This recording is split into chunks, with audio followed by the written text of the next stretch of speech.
Афионот добива статус на стратешка култура и владата преку стимули инсистира на негово брзо враќање на нивите. Со новиот модел на субвенционирање, Афионот повторно го добива своето значајно место како една од најзначајните индустријски култури со стратешко значење, која што беше одберена и потврдена од подсекторските групи како значајна култура која што ќе добие зголемена финансиска поддршка од државата, односно сите производители ќе добијат зголемена поддршка од државата како мотив плюс за враќање на ова производство. Нашиот регион, а особено Карбинската општина, од секогаш била полна со ниви афионски цветови.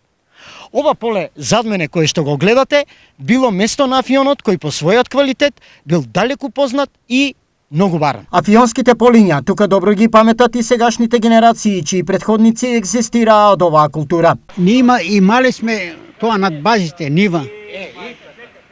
Целата Афион 10 декара. Работеме, копаме, мачуме се маки. Саде боги.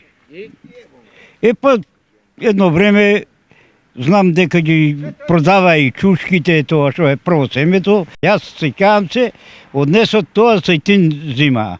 Моите родители се сејале Афион, ето јас не сеќавам. Бил сум премногу мал.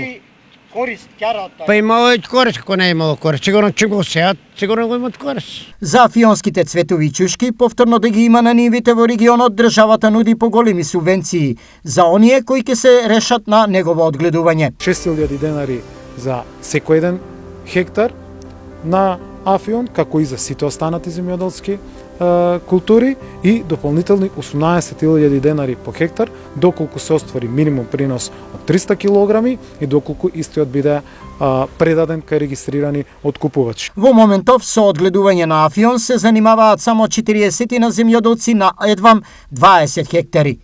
Колку за споредба, во периодот до 1996 година, Афион во Македонија се одгледувал на над 3000 хектари.